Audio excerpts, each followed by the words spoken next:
one game away. Blow up. We're playing for something, man. We're playing for something. It's gotta mean something to you. It gotta mean something. Everything you got. Let's finish this. Do it, fellas. Let's go. Let's do it, fellas. Finish 2, 3. 1, 2, 3. Finish.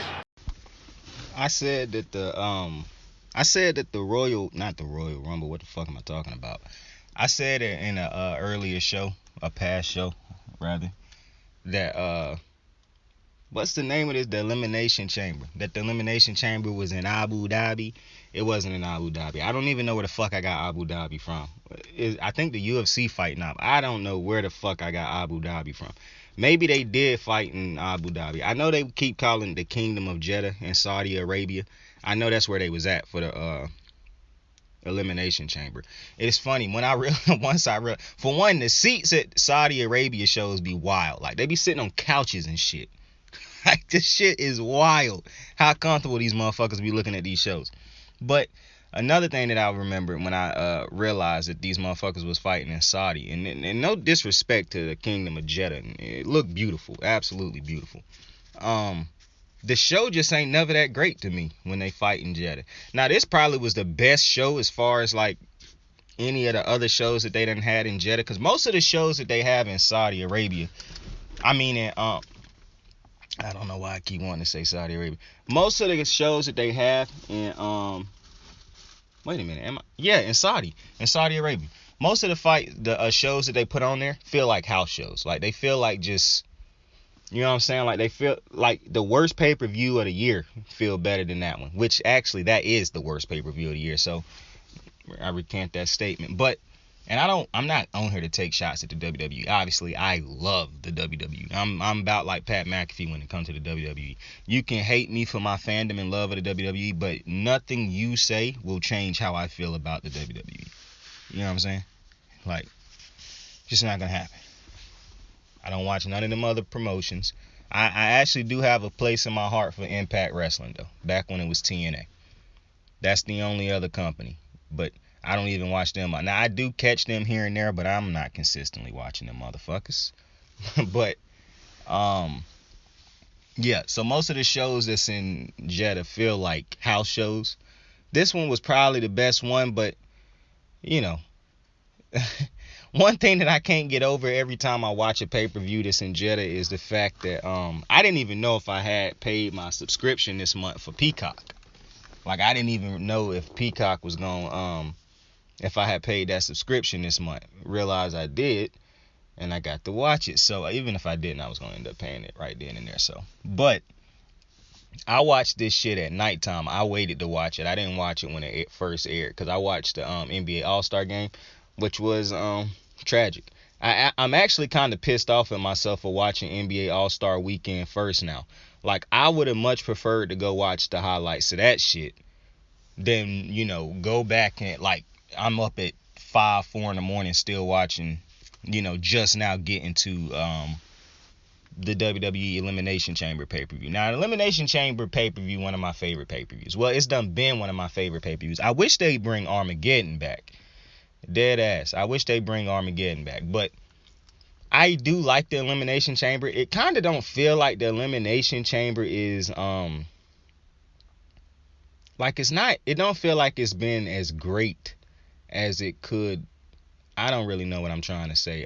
I've seen better Elimination Chambers in the past, you know, decades rather than the recent decade of Elimination Chambers. But this one wasn't bad. I mean, I like the way the Elimination Chamber set up and shit, but we'll get to it when we get to it. The first match of the pay-per-view, and I might get the matches out of order. I might even forget some fucking matches, to be completely honest with you, but damn, what was the first match of the fake? What a way to start the recap. What a way to start the recap. But the first match of the fucking pay-per-view was Roman Reigns taking on. I didn't look at no sheet or nothing to figure that out. It just came to me. It came to me like a thief in the night. I took everything. Okay, so Roman Reigns took on Goldberg. Now, I'm a big Goldberg hater, if you want to call it that. It's not that I hate Goldberg and nothing like that. I just don't see the purpose of Goldberg. Like, I'm not happy about him beating Bobby Lashley a couple months ago. Like, I'm still not over that. And I knew he wasn't beating Roman Reigns. But I mean, I guess it was a decent match. Roman Reigns just know how to carry a match for motherfuckers who can't carry matches no more. So that's the beauty in a Roman Reigns, and he can tell stories and he can, taunt the crowd. Roman Reigns is just at his apex right now, like God mode, like he said, God mode. But when I watch a Bill Goldberg match now, I don't expect anything but a bunch of botches. And I hate to say that, because like I said, I love the WWE. I love wrestling. And I love most of the people who go in here. Even if I'm not a fan of a character or something like that, I respect everybody who step into the ring. Dead ass. And I'm hoping to be, entertained when they finish the match. You know what I'm saying? Like, I don't walk into a match saying, well, hope they put on a trash match. No. I'm never saying that. I'm always hoping somebody put on a great match. But after so many times of seeing a person put on, it's like when I see Dana Brooke, I know for a fact I'm going to see a botch in the match. I pray that she going to go through the whole match without a botch, but I know I'm going to see 1 or 2 botches. I'm going to see her fuck something up in every single one of her matches. It just is what it is. That's why you can't put a title on her, because you can't be this far along in your career and still having botches in every single fucking match. So it's just certain wrestlers, they what they call it, they get you used to something. And so Goldberg, the last couple matches, like, I know a lot of people still think about the Undertaker match, but as much as people want to blame Goldberg for that Undertaker match, bro, Undertaker old ass shouldn't have been out there either. Why is his old ass out there fighting with a dude who is old also, who can no longer carry matches and is not as safe as he used to be, because he can't do what he used to do? Like, come on. And Undertaker can't do what one of the big things when it comes to wrestling is your opponent helping get them up. So, like, when the Undertaker get brought up for a jackknife or a jackhammer, whatever the fuck it's called, Undertaker is helping with that. He bouncing up on his toes to help get Goldberg, get him up on his shoulders also. Undertaker can't do what he used to do, neither can Goldberg. So it was never smart to have them two dudes in the same match fighting each other anyways. Like, that was on Vince. That's on Vince all the way.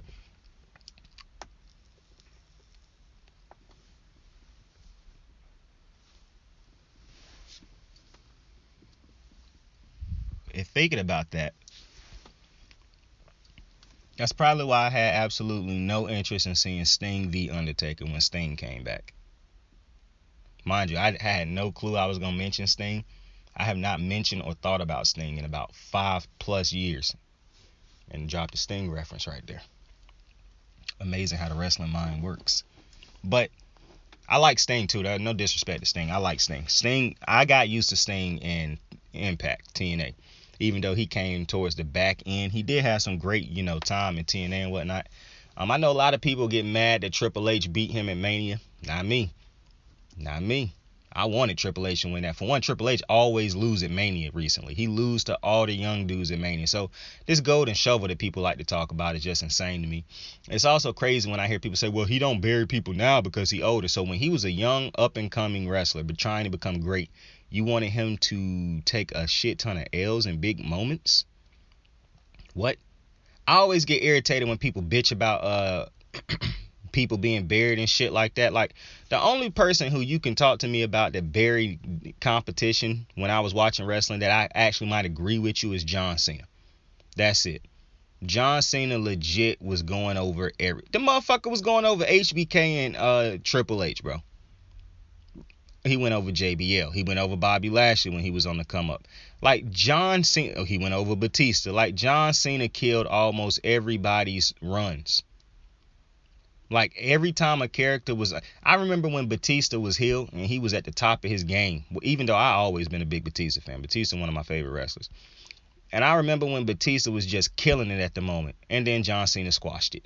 And I remember when Mark Henry was killing it with the Hall of Pain, reinvigorated his career, ran through Randy Orton and all them different dudes on SmackDown, acted like he was retiring with the pink suit. I remember it all like it was yesterday. Who killed that run? John Cena. And I remember hearing John Cena in an interview talk about one time, and I didn't even heard him doing promos talk about how, like, when I lose, I keep moving on and I don't act like it's the worst thing that happened to me, blah, blah, blah. But listen, bro, when you position the way Cena was positioned back in the day, bro, it didn't matter about, like, the man literally, a part of his storylines was to finally start losing. Who the fuck has a storyline in which they finally start losing a bunch of, and it wasn't even like realistic losses, like nobody even was giving any credence. And then the only time people legitimately had went nuts for him, and I really hate that I'm finna drop this reference too, because I can't stand this motherfucker. It's when CM Punk and him had that little feud. That's when people finally, was on a wrestler's side. Like, people would cheer for the other wrestlers to beat Cena, but it was really CM Punk that started the people hating John Cena. Him and The Rock. Because I ain't giving it all to CM Punk. His pipe bomb, to me, people can continue to this day say, oh, pipe bomb, pipe bomb. Man, that pipe bomb was a self-serving pipe bomb for CM Punk. Not for no other wrestlers in the back. Not for no young talent. Like, this shit that y'all like to think that CM Punk did that for young wrestlers in the back so other dudes can get an opportunity and shit like that. Bro, kill that shit, bro. That shit was for CM Punk. CM Punk was tired of how he felt like he was being treated, so he dropped the pipe bomb for himself. Not for nobody else. That was a self-serving act. Not an act for all the young talent and shit like that. Like, miss me with that. I done heard multiple wrestlers talk about how they don't even like CM Punk, how he a dickhead and shit like that. So, listen, I'm not a fan of CM Punk. I think he is a selfish piece of shit.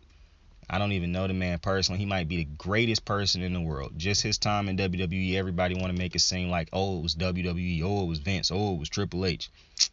I done seen wrestlers be done far worse in the WWE and stay around far longer and end up finally getting to where they wanted to get to. CM Punk felt like, and then CM Punk was champion for so fucking long. And when it was finally time for him to start putting other dudes over, he didn't want to. I look at CM Punk's situation the same way I looked at Stone Cold not wanting to lose to Brock. Motherfucker ain't want to lose to Roman. That's what it was. When they was finally deciding that Roman was finna start to become the face of the company, CM Punk had enough. He felt like he had already, for one, he was coming off of one of the strongest runs out of any wrestler in the recent decade. He was jealous of The Rock. Listen, I understand being jealous of John Cena. Well, I really don't understand jealousy on no level. I understand being a little bit irritated with John Cena because you feel like you talk as great as John Cena on the mic, which is not true. John Cena is one of the, you can say whatever you want to about John Cena. John Cena is one of the greatest promos in WWE, in wrestling history. Cena could come back right now and cut a fucking fire ass promo. Like, come on. Now, his promos with heel Roman was trash. I'll say that right up. Like, I think his promos with Roman Reigns when Roman became a heel was trash. But his promos with Roman before Roman became a heel was absolutely unbelievable. He blew Roman off the fucking map with some of his promos. So, to me, as good as you might think CM Punk is on the promo, excuse me, he ain't Super Cena with the promos. But that's my opinion. In CM Punk's opinion, he more than likely felt he was a better promo. He was a better wrestler. He was a better in-ring wrestler. He was a better storyteller. I'm pretty sure he thought all those things. The fact of the matter is, though, hating on The Rock, you never win in that battle, bro. You never win in that battle. I saw motherfuckers who actually live and breathe CM Punk not take his side on the Rock feud. Like, no, nah. And then the goofballs that did take his side and be like, oh, The Rock a part-time wrestler. I remember when Chris Jericho came out, I was like, it's just so funny listening to people say, oh, he a part-time wrestler, like he didn't serve his dues, like he wasn't a 20, and I'm paraphrasing, like he wasn't in this 24/7 every night and day on the road with us. Like, come on now. Like, you can legitimately go on YouTube and find Rock highlights. It ain't hard. Like, come on. You know how I say Aaron Donald will not be disrespecting on this channel? Well, it's The Rock will not be disrespected. What? Stone Cold and The Rock will not be disrespected on this channel. Then when you talk about Mount Rushmore wrestlers, them two motherfuckers is the first two that I put on the mountain every time. Every time. Rock, Stone Cold, the greatest feud that I ever got to watch. But I do believe that Brock Lesnar and Roman Reigns could be here. It depends on what kind of match they have at WrestleMania. And we're going to get to Brock Lesnar in a minute. Because, I'm probably one of the biggest Brock Lesnar fans in the world. I do actually have a little bit of a problem with some of the shit that happened tonight, but we'll talk about that when we get to it. But we got so far off topic. The first match, Roman Reigns ended up beating Goldberg, though. He ended up beating Goldberg. It was a quick little match. It wasn't too long. It wasn't, you know what I'm saying, just a quick little match. Start off the show.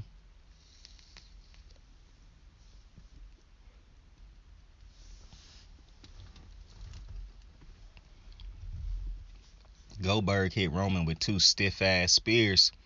I mean, but they look good because of how stiff they look.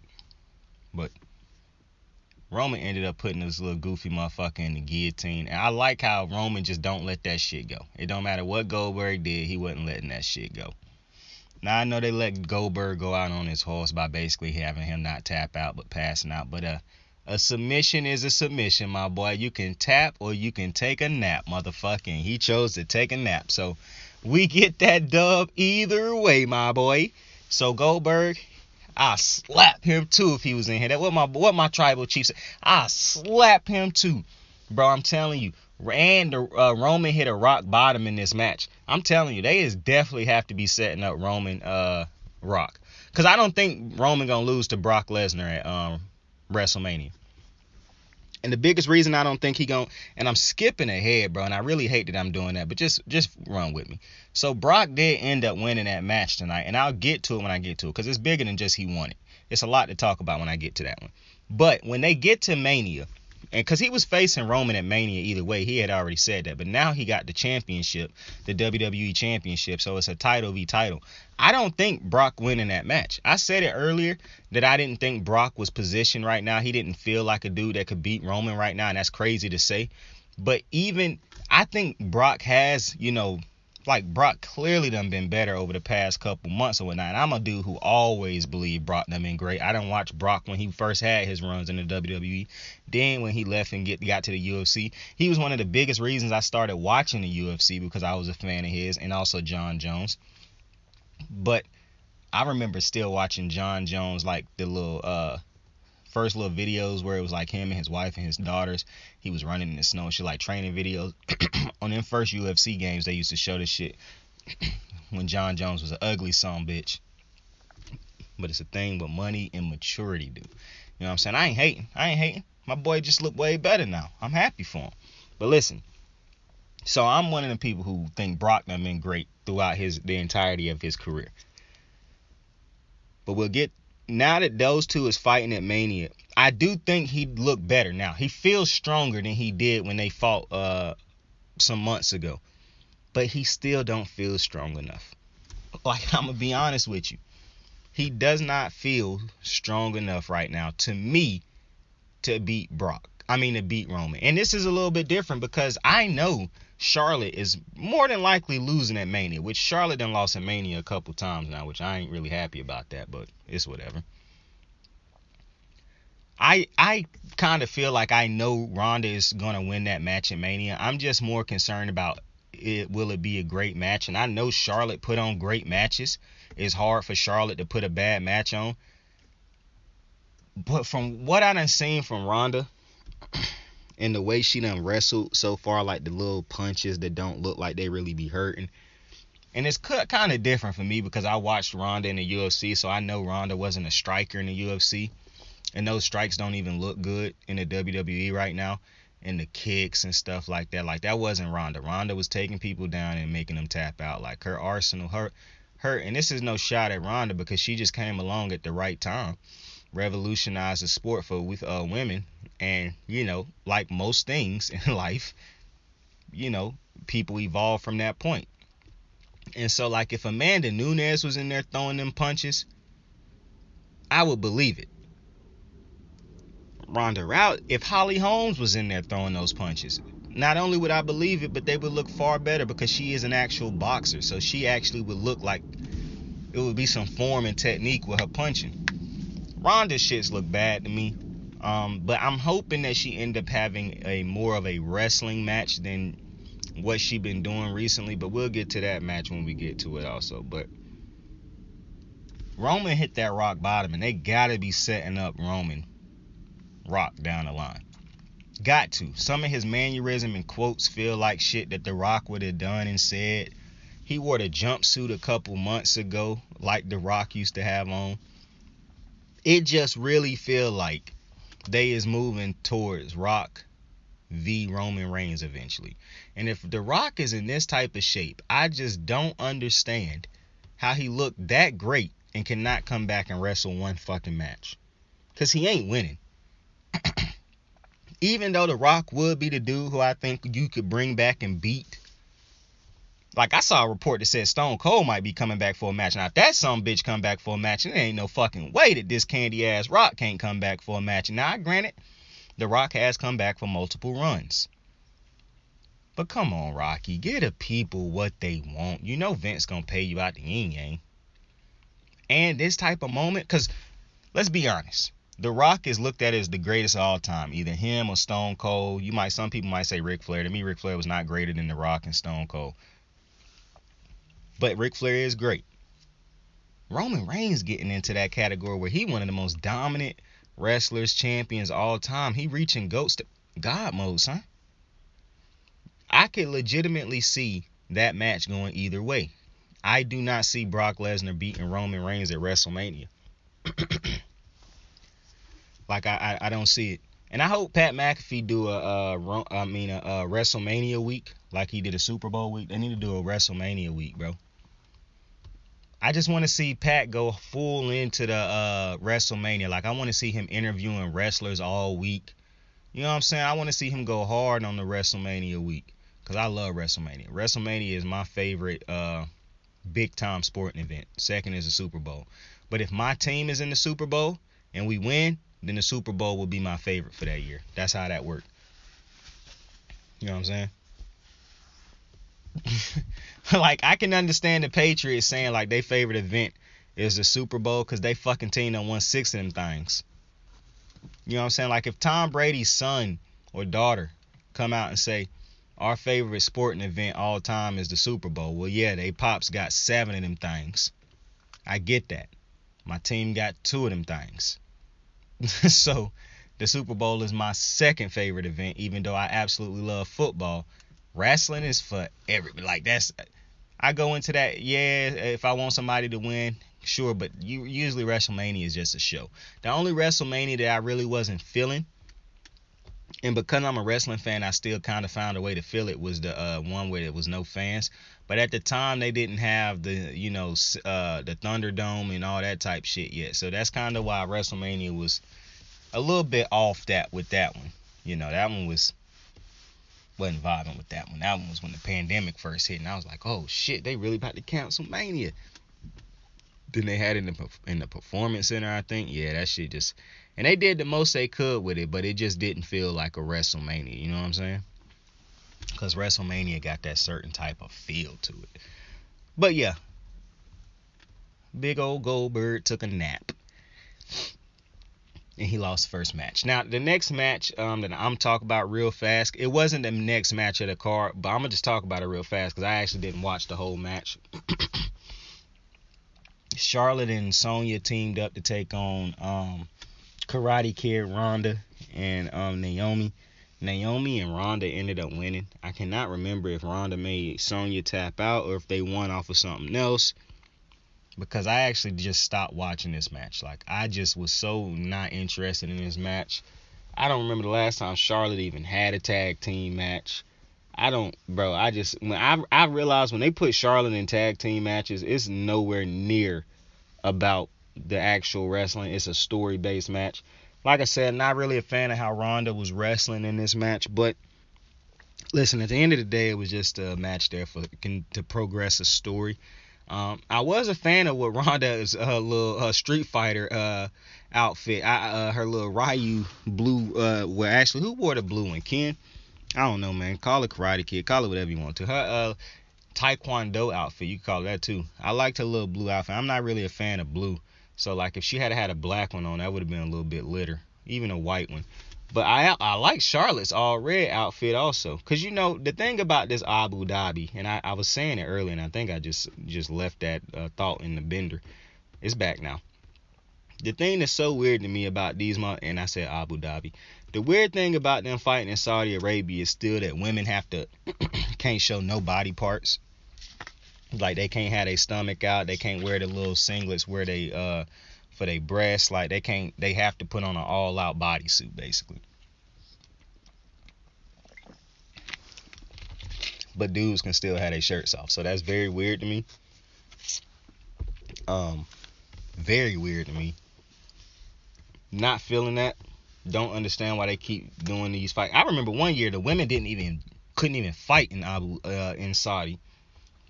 So I'm really not understanding the unprogressive rules and laws in Saudi. But hey, that is not for me to talk about and concern myself with right now. But yeah, I just don't feel how they do the females. I mean the women when they go on these trips. But either way, with that being said, the best outfit that I saw all night from any of the women, and this gonna sound crazy, Becky fucking Lynch. Becky Lynch starting to get it right with these outfits. I'm not gonna lie to you. Her outfit at the last pay-per-view was pretty lit. And hey, like I said, I don't go into matches wanting them to be bad. And I done told y'all multiple times, name me one memorable Becky Lynch match where she carried and it was actually a great match, or it was a 50-50. This match might have been my favorite match from Becky Lynch all time with Lita. And that's crazy that it was with Lita. And that's not no shot at Lita, but just this ain't even Lita in her prime. This is an advanced age Lita who haven't been in the ring in years probably. So this was crazy that this was actually one of Becky Lynch's best matches in my opinion.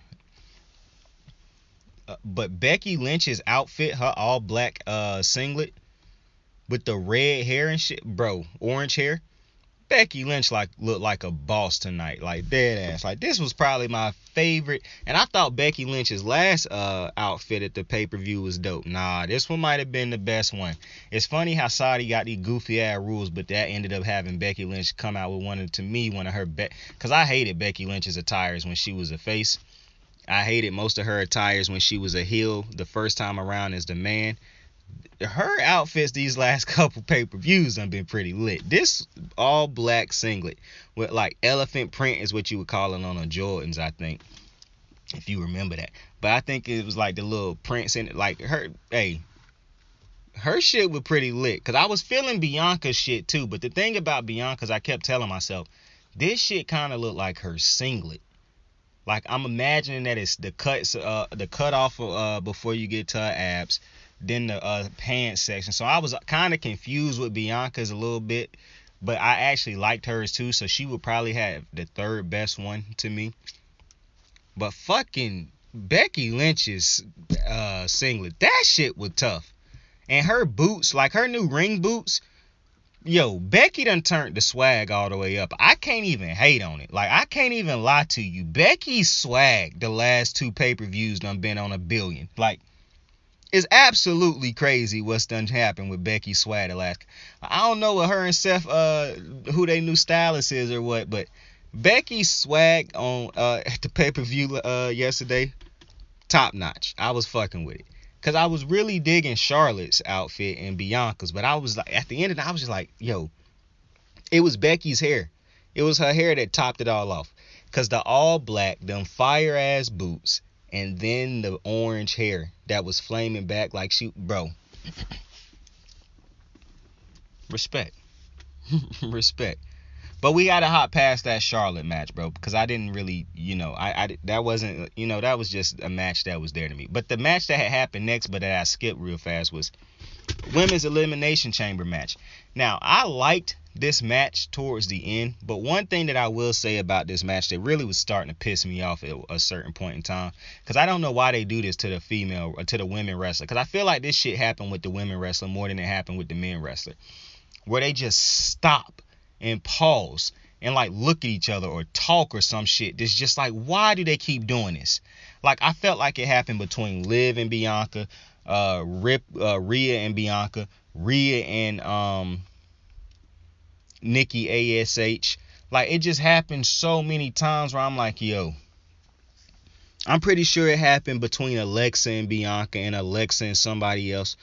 Like, I'm like, are you fucking serious? Do every single fucking one of these wrestlers right now have to stop, stand, and stare at each other and, like, do talking or something? Like, are we serious right now? This is so anticlimactic. So that kind of irritated the fuck out of me early. But once you got past that, like, to me, this was nowhere near one of the best.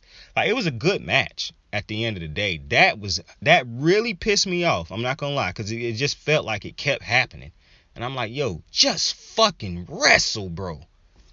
So once I got past that shit, because I just don't know why they do that with with the women wrestlers. Like, that shit really, I don't know, man. It feel like they degrade or down or kind of like shit on these women matches sometimes unnecessarily, like by doing stupid shit in them that don't need to happen.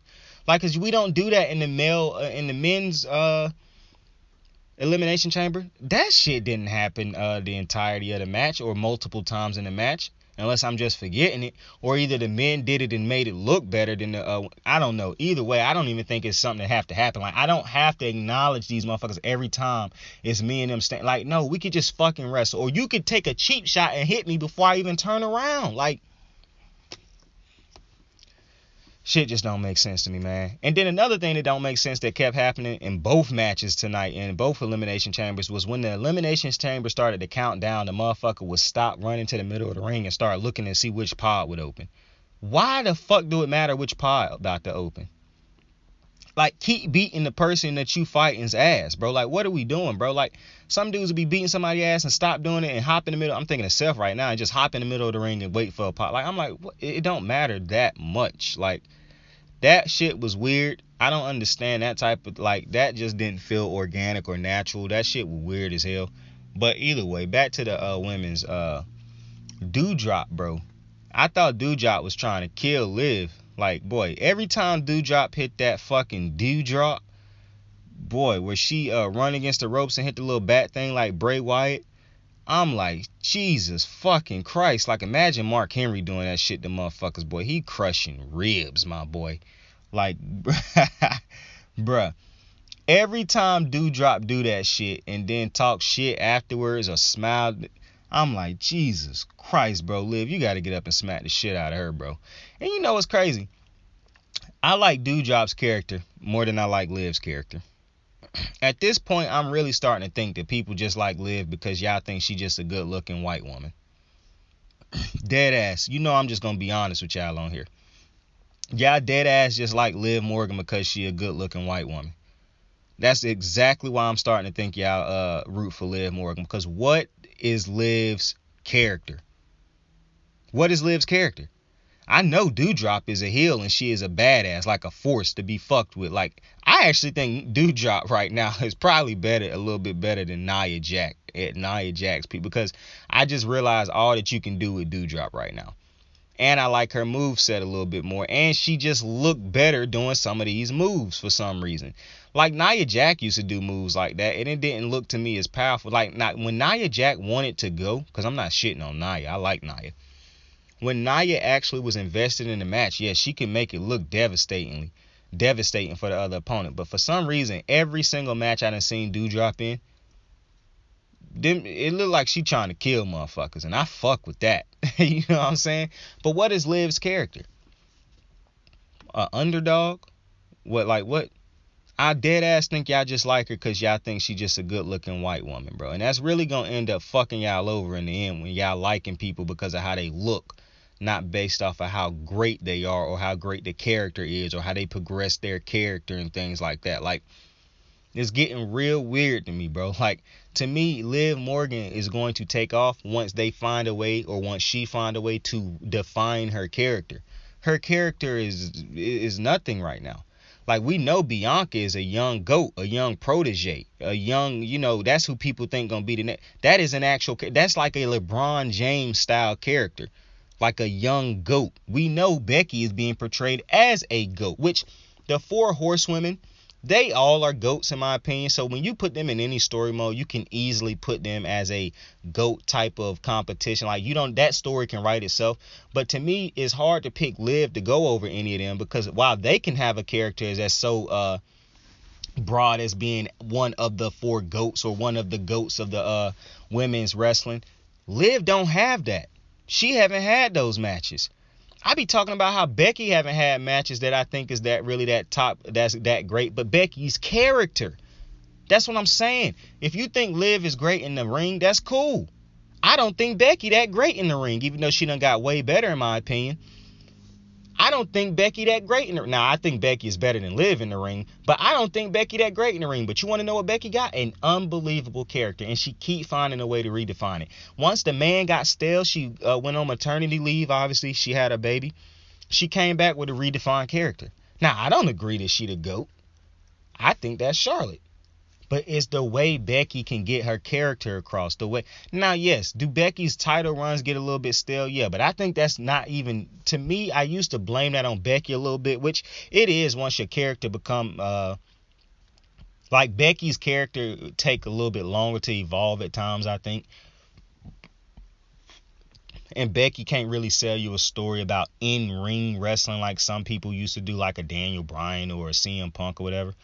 But the thing about Becky is when she can keep finding ways to, I think, not even just rejuicing her character. I think one of the problems is other people around, like Bianca ended up winning the Elimination Chamber, right? And that was the right decision because besides Bianca and Alexa, and even Alexa at this extent, I don't know what the fuck Alexa's character is no more.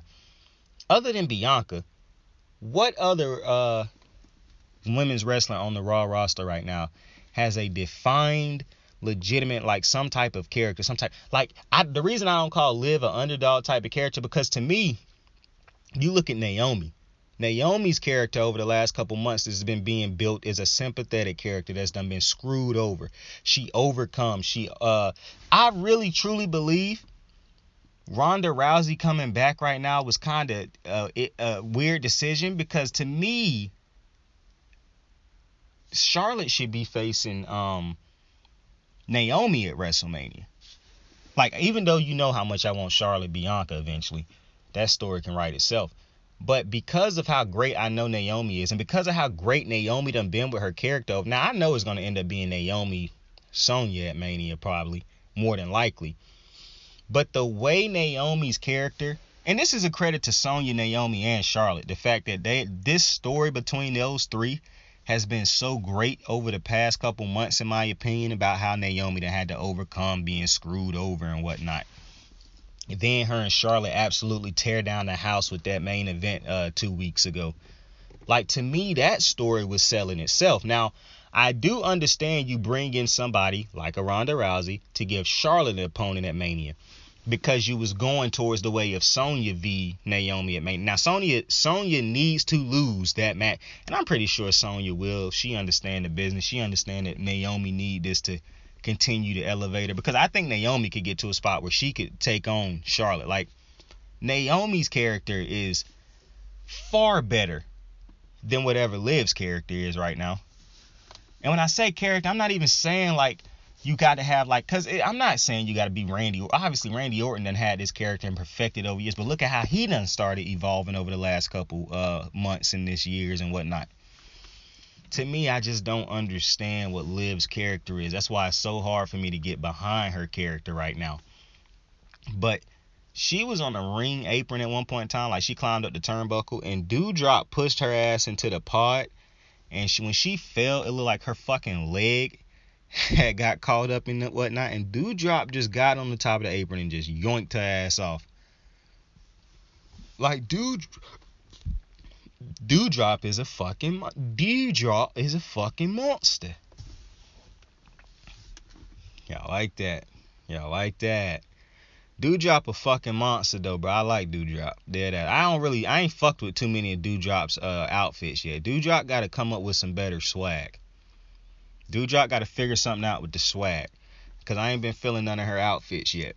She ain't made the list of none of the best outfits, not once. Not once. Dude, come on now. You got to have some drop when it comes to some of these outfits. She almost made it one time. One of the things Doudrop really weirded me out with is these little like patches, these little weird patches she be having. Like, come on, dude. I know you got some better swag than that. Come on, man. Looking forward to having you on the list one of these days on the top outfits of the pay-per-view. But for right now, and Liv's outfit, like her singlet, it almost made it because it was red, and I fuck with red, but Charlotte's was better than me. That's the only reason hers ended up not making it. But like I said, Bianca's made it too, because I thought Bianca's was fire. It threw me off, and when I first started looking, but the more and more she fought. Plus, Bianca got, I'm biased for one, because I love Bianca.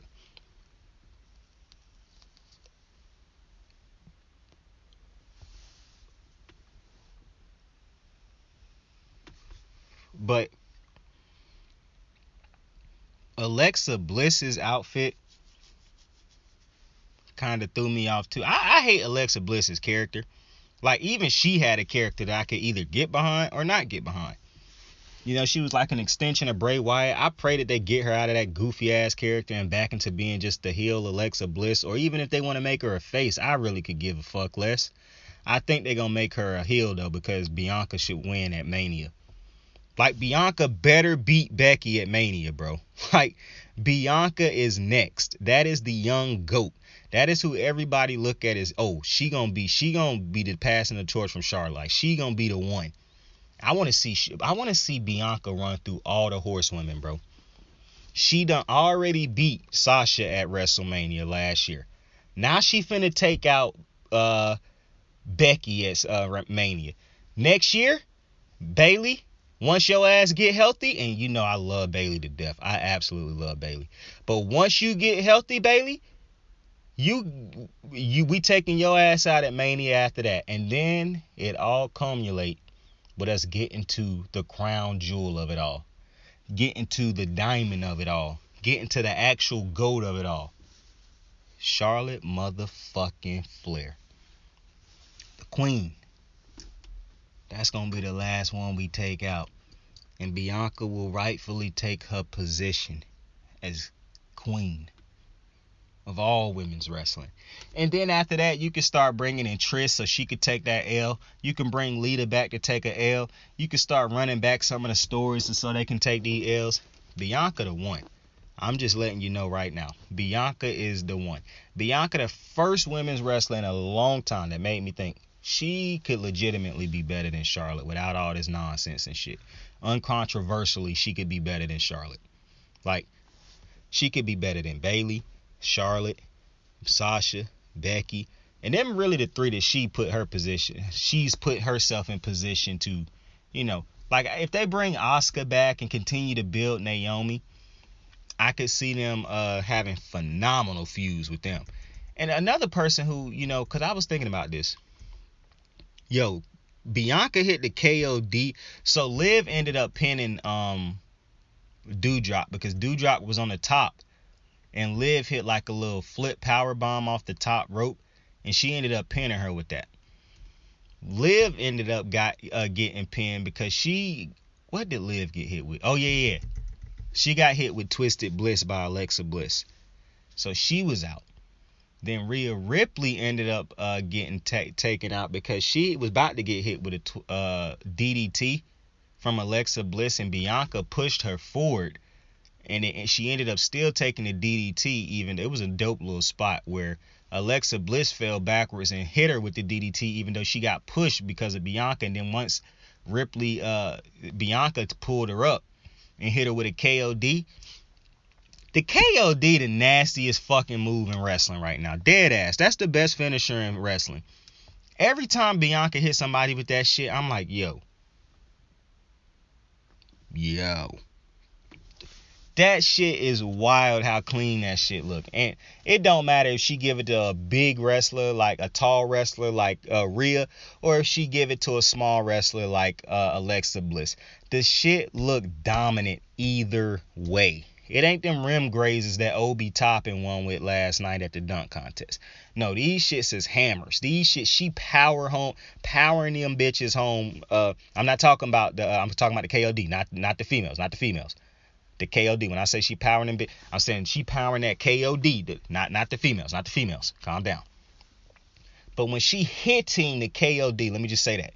When she hitting that motherfucking KOD, bro, this shit looked like Aaron Gordon putting it under his ass and still hammering that bit home. You see how I'm saying? Just let it go, because that was actually a bad example if you think about it. But don't think about it. It's like Aaron Gordon hammering that bit home with power. It's like Zach LaVine hammering that bit home with power. It's like Kobe motherfucking Bryant, R.I.P. Kobe, and Gigi and all the people who lost their life on that day, but on that flight and on that day, I guess. But that just made it more broad thing, because people could be like, well, you just talking about everybody who died. Well, R.I.P. to everybody who died on that day also. But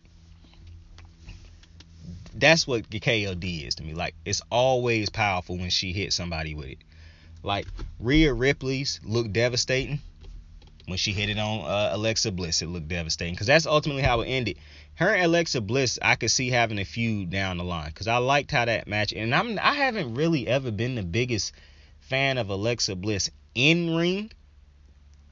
And like this is a great example. So an example of me never, like, Alexa Bliss at one point in time was, killing it. Like, she was bigger than Becky, she was bigger than Bayley.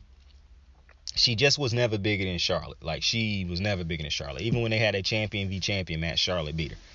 Now that they done finally booked and done, Becky, and she was never bigger than Sasha in my opinion either. But she was up there with Sasha to most people. Not to me, but to some people, because they did get a little bit lazy with the Sasha booking eventually. But now that they done, done Sasha, but the 4 horsewomen, now that they done the other 3 right, Alexa Bliss don't look nowhere near as great as none of them. So it's hard for me to see. Like, Alexa Bliss would have to go through to me. Because Alexa Bliss just got done doing that goofy ass magic shit a couple months ago, man. So making motherfuckers somehow, it was just goofy. So, even I'm a fan of wrestling and the fun and the goofy shit, but even that was just too goofy for me. So, at the end of I could see them having a match down the line. The thing that is holding me back is if they don't build Alexa Bliss back up to her best, because I don't never think she was really the greatest in ring, but she was a great character. Like, she was good on the mic. Her character was great. So I could see them getting her back to that point eventually to be able to realistically make us think that she could beat Bianca.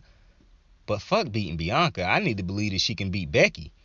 Because if Becky lose at Mania, is Becky going to have her rerun, lose again possibly, and leave? Or is she going to start fighting the other women wrestlers like Alexa Bliss to get a challenge at Bianca? So, like, you could really run Bianca unless Bayley come back out of nowhere and go to Raw. And then it'll get interesting to see what you do with Ronda. So, I think as much as I liked Ronda during her first run, now that I'm realizing she real fragile when it comes to fans and whatnot, as soon as they bring back somebody like, because, see, Ronda in the perfect feud right now. They know that people going to boo Charlotte or going to hate Charlotte, even though Charlotte done had a little run where people cheer the fuck out of her. I think it's because people starting to recognize Charlotte's greatness. But they put her with a iffy, somebody who will get booed because she is a heel, basically. But what happened when they bring back Bayley? Because Bayley is a heel also, but she not a heel as in the way Charlotte is a heel. She a comedic heel. She more of a cunning heel, like a Home Alone heel. You know what I'm saying? So what fans are gonna cheer for her? Like, Bayley can go to a dark spot where she looked like a absolutely jackass type heel, where trying to hurt somebody, but for the most part, Bayley's a funny heel. A heel nonetheless, but more of a comedic like type heel also, and still as serious as Charlotte, but not in the same approach. So what happened when she faced a Bayley possibly, and the crowd cheer Bayley and boo her, and by nature turn her into a heel? What did she do? Leave again? So I'm interested to see what happened, because I'm pretty sure she's gonna beat Charlotte at Mania. I'm pretty sure they're not gonna have Charlotte go over her. I think that's what should happen, just because I feel like I know what's going to happen down the line. But I'm interested to see what Ronda could come up with on this new run, on this next run. I'm interested. But, the women's Elimination Chamber, it was good. I liked it. I liked the ending. Like I said, it was a dope ending. Bianca's just Bianca just next. Like, I watched that whole match thinking to myself, Bianca is just so much better than everybody in this fucking match. And there's people in this match that I highly respect. Like, I think Rhea Ripley is great wrestling-wise. I'm just starting to not understand her character either. I think I was about to mention that thought and I just dropped it off somewhere in the ocean. I fished it out though. We good. I don't understand Rhea's character no more. I like her character to me is as confusing and bland as Liv Morgan's character. And I like Liv Morgan's entrance song. That shit pretty lit. But yeah, I don't know what Rhea Ripley's character is anymore either. I think she a what do you call a directionless character right now, unless you know, matching her up with Nikki ASH, who to me has more of a character than her and Liv. So I'm just interested to see where they go with Liv and Rhea. So, because even Queen Zelina have a character.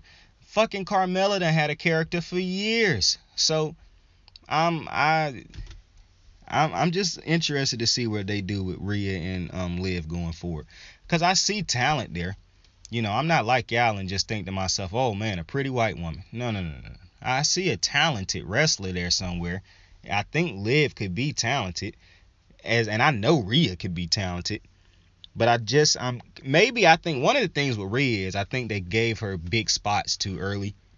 They gave her Charlotte way too early. They gave her too many big spots too early that I don't think she really dominated those spots, especially when she actually had the title. I don't think she was a good champion. So I'm interested to see where they go with it. And one of the reasons I don't think she was a good champion is because she wasn't like her character at the time. We might have thought she had a character, but she really didn't. And it's hard to have characters that's like ass kickers when you already have ass kicker characters in, you know, maybe on Raw or SmackDown. So just interesting, but it was a great match at the end of the day. Like I said, I hated how they did that little standstill bullshit throughout the match, but other than that, it was a good match.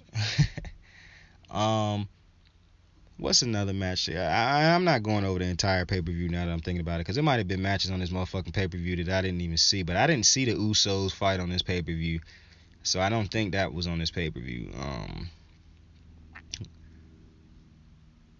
Sheamus was on this pay-per-view. Nope, Sheamus was not on this pay-per-view.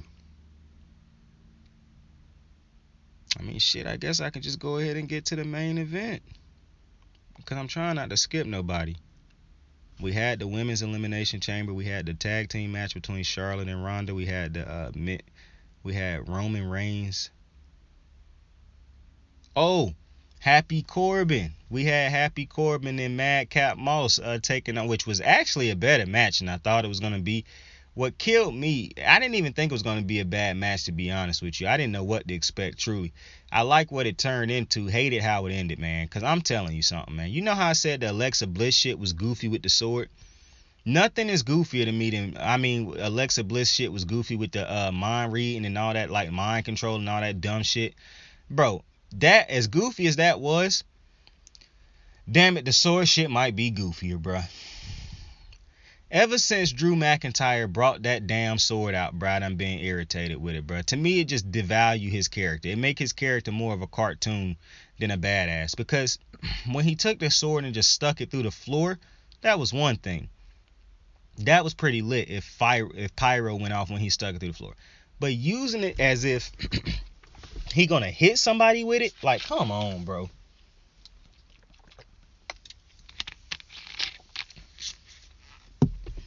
That's just not realistic, bro. And I know some people thinking like, oh, well, it's Triple H with the sledgehammer. Triple H found a way to sell that shit over the years, bro. And it was a different generation. It was a different era. Motherfucking not slicing nobody in half with a sword, my boy. That is a stupid fucking prop. You could use anything else, bro. And they choose to let this man use a fucking sword, bro. What you say, sword or sword? Like, either way, I just think that's goofy. And I wish they would take that shit from Drew and say, like, yo, we about to kill this sword shit or this sword shit. Like, we about to kill it. And Madcap Moss, shout out to that tough son of a bitch, man. Because that motherfucker got spiked on his head from a Alabama slam, which is one of my favorite moves since seeing Hardcore Holly perform that shit in ECW. But, yo, Drew McIntyre hit him with an Alabama slam, a reverse Alabama slam, I believe. And that shit spiked him clean on his fucking head.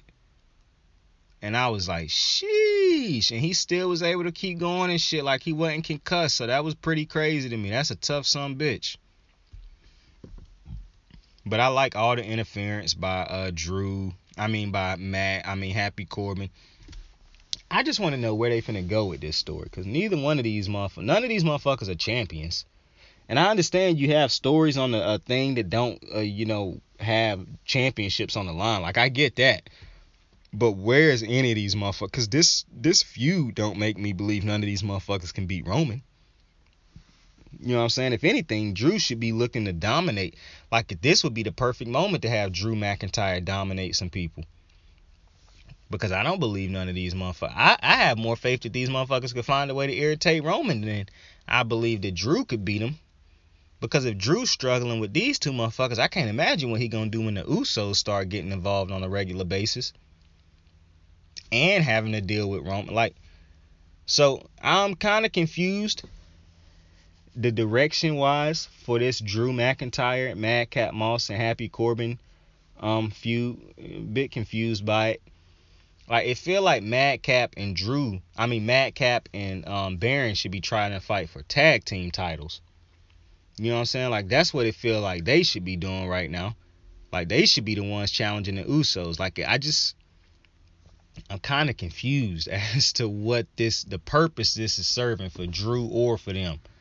So that would be my only. Like I said, it was a decent match. Madcap, like I said, shout out to him because he got spiked on his fucking head. But I'm just a little confused. Not even a little. I'm a lot confused right now about.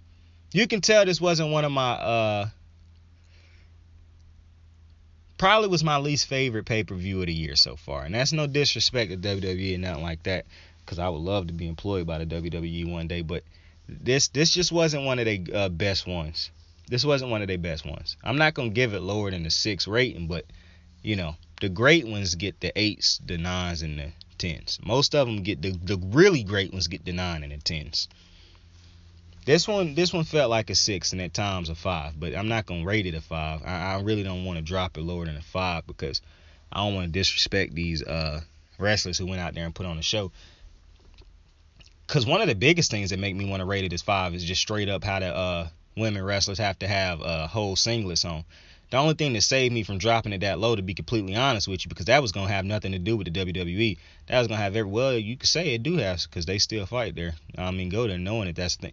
Listen, the thing that saved it was the fact that Becky's outfit was so fucking fire.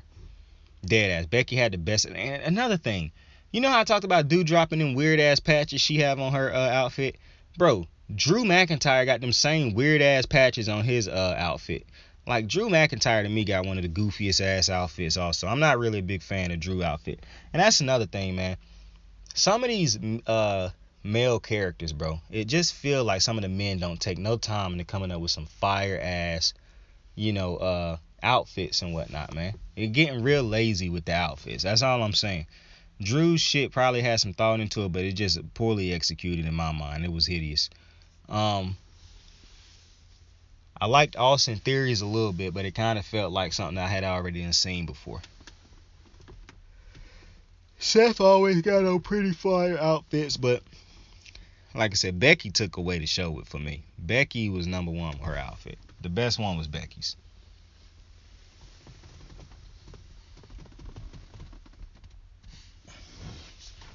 But we get to the men's Royal Rumble. The men's Royal Rumble. Good Lord. We get to the men's Elimination Chamber. And this shit was weird to me. So you got AJ, you got Lashley, you got Seth, you got Austin Theory, you got Brock, and you got Matt Riddle. This was a very so Seth and Austin Theory started the match. And Austin Theory took a buckle bomb through Bobby Lashley's pod. And Bobby Lashley's head smacked the back of the pod and he was concussed. So he got taken out of the match. Like, he didn't even fight in the match. And his championship was on the line and he didn't even. So, they said during the match like he wasn't going to return. So Bobby Lashley didn't even get to compete with his own title on the line. So that was crazy. Which was a realistic I like that little tweak right there, even though I read a report that was saying he might actually have a shoulder problem. so he'll actually be out for like a couple months. I don't know if that's true or not, because I read a report one time that said Lashley was out, about to be out for a long time because of an injury, and he was back in like 2-3 weeks. So I don't know exactly what's going on with that, but based off of how this match went, I like that they did that for Lashley. Wish they could have did it for AJ, but once that happened, it was basically you knew somebody else was gonna be crowned a champion. Once that happened, I knew Brock was winning. So Brock looked jacked also. Like, I love bearded Brock. I could care less about the ponytail. Even though the ponytail a nice little touch, the beard is what get me. That is a clean beard right there. So AJ Styles is amazing. Every time he in the ring, I'm reminded of how absolutely unbelievable and amazing he is. And it was very disappointing for me to see how Brock did him in this match. How Brock hit him with a real quick. Like, Brock basically ate up everybody in a matter of minutes. It just took so long with Austin Theory because it was setting him up to hit Austin Theory with an F5 off the top of one of the pods, which was a cool little moment because Austin Theory was climbing up the cage and it looked like he was going to get his body through one of the holes at the top. Like, he said, fuck this, I'm out. Like, he said, this is not for me. This is for the birds. He said, I'm not doing this. Because he even hit Brock with a little nut shot and everything, like, but it was just nothing. Brock hit him with that motherfucking F5 off the top of the cage, off the top of the pod, and you could just see how much more Brock willing to do. I think this what John Moxley was talking about when he said I wanted Brock to do more and shit like that. I guess Brock didn't feel like he was worthy, my boy. But Austin Theory, man, I really like Austin Theory. For one, he take a lot of bumps, but his little start to the fight with Seth, when Seth was doing the dance and shit, and Austin Theory basically mimicked him and said, fuck out of here. Like, yo, I'm starting to really like Austin Theory. He do the little things right. And that's something that, man, if you don't take nothing else from the fucking show, just go watch Austin Theory and watch how he just do the little thing. Oh, you know what? I skipped the Lita fight. The Lita and Becky fight, I'm going to get back to Austin Theory. The Lita and the Becky fight was one of Becky's best matches. If not, to me, Becky's best match. Like, that was a great back and forth match. Still not a fan that Becky hit the rock bottom to win matches because it make more sense. But now, granted, she do get the win off of it, and I like that because Roman haven't beat nobody off of it. But it's just, I don't know. I wish Becky could come up with a better finisher. I understand the disarmer not, even though that shit still looked like it damn near about to break a motherfucker's arm off. People keep finding ways to get out of that somehow. As unrealistic as it is that people would be able to scoot to a rope when you get that lock, if Becky was to lock that shit in deep enough. But I really wish they would find Becky a different move because I don't think she performed the rock bottom good. Like, her rock bottom don't look good to me. That's a Uranagi. You know what I'm saying? Like, that just don't look good to me. Big E perform it better. Bray Wyatt used to perform it better. Roman perform it better. I like Becky. I'm starting to like Becky a little bit more. But I'm just not feeling that rock bottom. Now, other than that, great match. Becky tried to hit a moonsault in this match like Lita. She didn't land on her feet. She actually took that bump. So this was a great match. Lita took bumps. Lita hit a twist of fate in this match. Lita hit a moonsault off the top of her finisher in this match. Becky was able to kick out. This was a good back and forth match. I like the part where Becky pulled the KO and just hit the rope. Every time I think about people putting their foot on the rope or anything on the rope, I think about Kevin Owens and the finger and all that different type of shit he used to put on ropes. But so this was a good match. That was a great match. I give it to Becky. That was one of Becky's better matches. I like that. Let's keep this up right here, Bex, because I like Becky's outfit in this match. I told you, Becky had the best attire of the whole night. Not even close. And her hair might have been the thing that topped it all off, but either way, top-notch styling by Becky. Now, back to Austin Theory. And I'm sorry if it felt like I just disrespected Becky and Lita. I definitely wasn't trying to. I just could not remember the other match that was in my head. But now about Austin Theory. Austin Theory, to me, do all the little things right. He get his ass beat right. He know how to run right when he running away from things right. And Brock Lesnar even hit him with, that's how you know Brock is fully invested right now. He hit Austin Theory with an Austin Theory basically by doing a little fake. He didn't have an actual phone with him, but took a selfie. But Austin Theory just gets it right now, bro. I just think he looked great when he's supposed to. He know how to look bad when he's supposed to. Like, he know how to elevate his opponent and how to elevate himself even when he getting his ass whooped and shit. To me, motherfuckers like Austin Theory are motherfuckers who gonna go a long way because they get it. They get it. He ain't all just a bunch of flips and shit. Like I'm starting to really like Austin Theory. Cause I didn't know what the fuck, and this is just credit to them. When he was first called up, they knew they wasn't ready. They sent him back down eventually. He had that whole run with Gargano and them. Now he back and he looked like he belonged up here on the main roster. And that's the best thing that could have happened for him. See, people would have took that demotions of, oh, Austin Theory need to quit the WWE. He need to leave the WWE. Now Austin Theory look like he belonged on the main roster. He killing it. So I'm a fan of Austin Theory's, but what I'm not a fan of, and y'all know I love Brock Lesnar. I love Brock Lesnar, but I'm really not a fan of sacrificing. And maybe it's the way that he hit AJ with an F5 and just tossed AJ out like a rag doll. Maybe that's what bothered me the most. But just seeing him run through this many great, like he hit Seth Rollins with an F5 almost immediately and got him out there. Hit Riddle with one and got him out of there. Hit AJ with one and got him out of there. Brock pinned the rest of the fucking, Brock pinned everybody in the fucking match, as a matter of fact. This match was solely here for Brock to win that title, and they didn't sacrifice Bobby, so I give him credit for that. But I don't really agree with sacrificing.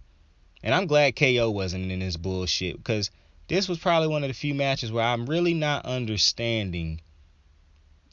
Even though I like the Brock and Roman storyline and I like, the progression of it, I don't really think you had to sacrifice the Raw roster Raw's top guys in order to get Brock Lesnar, that title. Like, dead ass, I don't really think he needed that title to go into WrestleMania.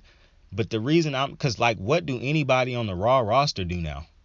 Like, the top dudes on the Raw roster, what, they gonna miss Mania? Like, I don't understand the purpose of giving Brock that championship. I never understood sending Brock to Raw, to be completely honest with you. After a certain extent, I thought it should have, once he lost the title to Bobby, I thought he should have just went to SmackDown, period, after he won the Royal Rumble. I don't understand taking the Raw title off of the Raw champion and then giving it to Brock so he can go fight Roman Reigns. Because what he going to do, stay on SmackDown once it's all over and Raw won't have a champion, and now Raw going to go into Mania without a legit champion, without no storyline going to be progressed for the top dudes at Raw. Like, what are we doing, hitting the reset button? Like, so I'm not understanding that. That's very very confusing to me, especially when you have dudes like Seth Rollins, Bobby Lashley, Kevin Owens, Austin Theory. Like, I'm not understand AJ fucking Styles. Like, I don't understand this Brock thing. And I love Brock, and I like the Brock and Roman storyline. I just don't think this was a step that had to be taken in that storyline. You know what I'm saying? Like, and I understand they got to book this story a little bit different, because you're not going to have Brock cost Roman a championship against a random wrestler. You're just not going to do it, because Roman is the face of this company right now and for the foreseeable future. So that's one of the reasons I think they did, is just to put two titles on Roman, because Brock done been a double champion before, if I'm remembering correctly. I don't think Roman had ever had both titles at the same time. I really think right now Vince McMahon might be just booking out his fantasy for what he always wanted to do with Roman but couldn't, because people hated Roman as a face. And listen, I'm pretty sure Roman will find a way to make this work, but I'm just more concerned about what do you do with the dudes on Raw now? Like, I don't understand killing, and I don't want to be too critical of WWE, because I'm pretty sure they got a plan, and I trust that they do. But what if they don't? Because that Braun Strowman thing with the kid at Mania, that was trash to me. Like, I was not a fan of that, because that killed the entire tag team division.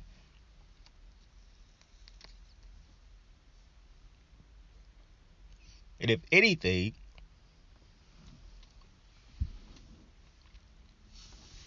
you should constantly be trying to up that division, or up any wrestler, not trying to, make them look bad and, kill their career or kill like the division and whatnot. So it was just weird. Like, I knew Brock was going to win. And so, but to see how he killed this entire roster, or the top guys on this roster, to make it, except for Bobby, which is what made me think they probably got some huge plans for Bobby Lashley coming up. Because they could have just booked him to get beaten too. But the way they booked him is now he can officially say, I was never pinned. I never even got to fight for my title because of the accident that happened. So it's different. I understand that Bobby is still going to be their center of attention when he get back. But I'm just thinking to myself, where do you go from here? Because unless you building Bobby Lashley up, and I'm so happy Big E wasn't a part of this also. But unless you building Bobby up in order to, take out Roman eventually, I still don't see why you destroy your top dudes like this. Because one of these dudes going to have to eventually beat Bobby. They're going to have to be believable enough to beat Bobby. Now, I'm sure AJ and Seth can get through this. This will be an easy thing for Seth and AJ to get themselves through. And I pray that we have not seen the last of AJ Styles fight for a major title. Because I would love to see Bobby Lashley take on AJ Styles. I think that would be a phenomenal match. Because at WrestleMania, I think Roman Reigns is going to be coronated as the double champ. Where do we go after that? Is he going to be a Amanda Nunes and fighting for both titles, but choosing which one he fighting for at a time? Is you going to book him to fight twice in one night? That will never happen. They're not going to do that to him. So I don't really know what happened with the Raw dudes right now. I understand what you could do with Bobby. I even understand what we could do with Big E. I just don't understand the purpose, though, of doing this to the top dudes on Raw right now. It's just very confusing to me. But at the end of the day, it was a decent pay-per-view. It wasn't one of my favorites. It wasn't one of my favorites. I just rated a 6. I really liked the Becky Lynch in the Lita match. I liked the men's Royal Rumble. I just wasn't really a big fan of the ending. That kind of soured me, how he destroyed the entirety of the thing. Now, the ending truly was him and Austin Theory hitting the F5 off of it. But just thinking and seeing what's going to happen to this Raw roster just got me kind of sour on the main event, even though I love Brock Lesnar. I love Bianca. I love that match. I wasn't a fan of all that standing around staring and that type goofy shit, but Bianca hitting that KOD twice in the match, yeah, you got me. It was a decent pay-per-view, man. I'm not gonna complain too much. It was a decent pay-per-view. It was in Jeddah, so I really didn't expect much. Fire ass seats still there though. Need to get a little bit more progressive on some of these laws though, man. Dead ass. But I appreciate y'all for joining me on another episode of Wrasslin with Saint. I don't even think I mentioned that in the beginning, but I appreciate y'all for joining me, man. I hope y'all have a dope ass day, the dopest of fucking days. I'm gonna watch this NBA All-Star game tonight, and I'm gonna be back with you tonight to talk about it and break it down. Tell somebody you fuck with them. Tell somebody you love them, man. Tell somebody to have a dope fucking day, man, and you have a dope fucking day. Saint out.